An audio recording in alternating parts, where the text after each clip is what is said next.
Assalamualaikum warahmatullahi wabarakatuh. Kami dari kelompok 5 akan memaparkan hasil diskusi kami tentang Frequent Pattern Tree dan Frequent Pattern Growth atau yang biasa disebut FP3 dan FP Growth.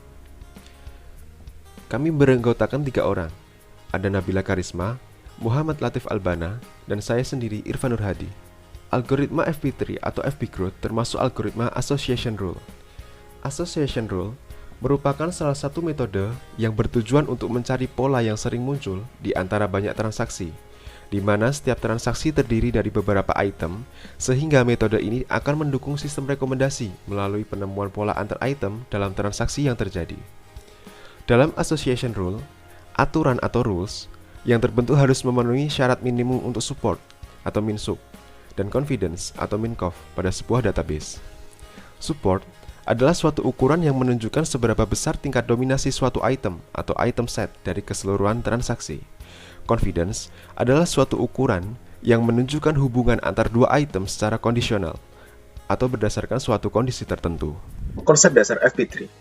Dalam algoritma FP3, dilakukan kompresi data ke dalam bentuk tree atau pohon untuk menghindari pengulangan scanning database. FP3 juga tidak memerlukan candidate generation seperti pada a priori. Setelah data terkompresi ke dalam bentuk tree atau pohon, kemudian dilanjutkan dengan FP Growth. FP3 terdiri dari sebuah root yang memiliki label null. Di bawah null terdapat beberapa subtree dan tabel frequent header. Setiap node pada FP3 memiliki 3 informasi, yaitu label item, yang menunjukkan jenis item yang direpresentasikan pada node. Yang kedua support account, jumlah lintasan atau kemunculan transaksi yang melalui node tersebut. Yang ketiga adalah pointer penghubung, menghubungkan node-node yang memiliki label item yang sama. Selanjutnya ada FP Growth. FP Growth adalah salah satu alternatif algoritma yang dikembangkan untuk mengatasi kelemahan algoritma a priori, yang dapat menentukan himpunan data yang paling sering muncul atau frequent item set dalam sebuah kumpulan data. Algoritma FP Growth menggunakan konsep pembangunan tree atau FP3 dalam mencari frequent item set. Algoritma FP Growth dibagi menjadi 3 langkah, yaitu 1. Tahap pembangkitan conditional pattern base, yang merupakan subdatabase yang berisi prefix path atau lintasan prefix dan suffix pattern atau pola akhiran. Pembangkitan conditional pattern base didapatkan melalui FP3 yang telah dibangun sebelumnya. Yang kedua, ada tahap pembangkitan conditional FP3. Pada tahap ini, support count dari setiap item pada setiap conditional pattern dijumlahkan, lalu setiap item yang memiliki jumlah support count lebih atau besar sama dengan minimum support count akan dibangkitkan dengan conditional FP2. Yang ketiga, tahap pencarian frequent item set. Apabila conditional FP3 merupakan lintasan tunggal atau single path, maka didapatkan frequent item set dan melakukan kombinasi item untuk setiap conditional FP3. Jika bukan lintasan tunggal, maka dilakukan pembangkitan FP Growth secara rekursif. Conditional FP3. Conditional FP3 merupakan FP3 yang dibuat ketika kita hanya mempertimbangkan transaksi yang mengandung suatu item set tertentu. Setelah itu, item yang digunakan sebagai syarat akan dihilangkan atau dibuang pada seluruh transaksi. Conditional ini dilakukan untuk setiap item pada semua transaksi yang akan dilakukan secara bergantian. Sebagai contoh, kita memiliki 10 transaksi sebagai berikut ini. Kemudian kita akan memilih transaksi yang mengandung item E. Untuk yang tidak mengandung item E akan langsung dihapus. Setelah itu, item E akan dihilangkan untuk transaksi-transaksi tersebut, lalu dibentuk FP3 sebagai berikut ini.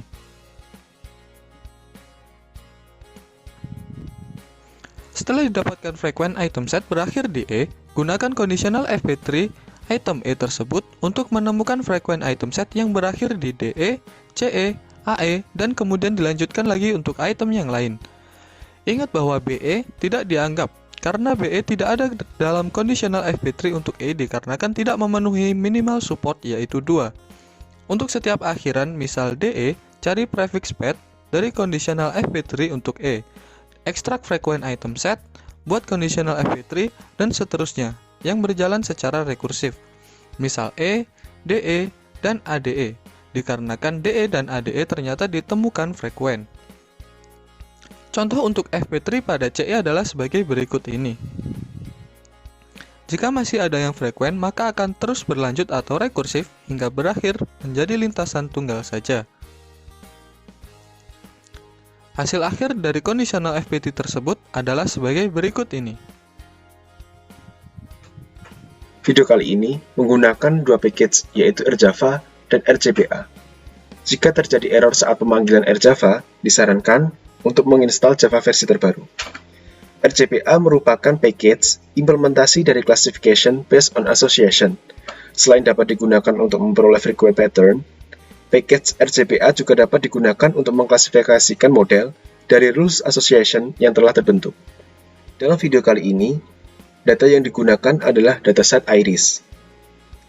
Pada dataset iris, terdiri dari 5 variabel, yaitu 4 variabel bertipe numerik dan 1 variabel bertipe kategorik. Selanjutnya, variabel yang masih bertipe numerik dikonversi menjadi faktor dengan sintaks sebagai berikut. Setelah dikonversi menjadi data bertipe faktor, kemudian diubah dalam bentuk data frame dan selanjutnya dikonversi ke dalam transaction data dengan sintaks sebagai berikut.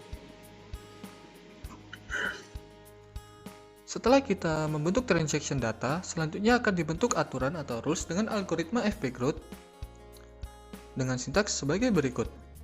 Pada fungsi fpGrowth membutuhkan informasi minimum support, minimum confidence, dan juga konsekuen atau target class. Pada video kali ini, minimum support yang dipakai adalah 0,03 dan minimum confidence sebesar 0,5.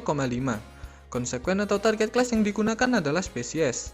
Setelah itu, kita akan menggunakan inspect untuk melihat rules yang terbentuk dari algoritma fpGrowth. Dapat diketahui pada rules yang pertama diperoleh nilai support yang menunjukkan peluang memiliki spesies setosa dan sepal length 4,8 secara bersamaan adalah sebesar 0,033. Nilai confidence menunjukkan peluang memiliki spesies setosa ketika diketahui sepal length-nya 4,8 adalah sebesar 1. Nilai leaf menunjukkan kecenderungan memiliki spesies setosa ketika sepal length-nya 4,8 adalah 3 kali lebih besar dibandingkan spesies lainnya. Selain digunakan untuk melihat hubungan asosiasi, fpGrowth juga bisa digunakan sebagai algoritma pengklasifikasian dengan sintaks sebagai berikut. Dari hasil tersebut dapat diketahui bahwa dari 150 data, diprediksi terdapat 51 jenis setosa, 48 versi color, dan 47 virginica. Demikian video yang dapat kami sampaikan. Terima kasih telah menonton dan sampai jumpa di kesempatan berikutnya.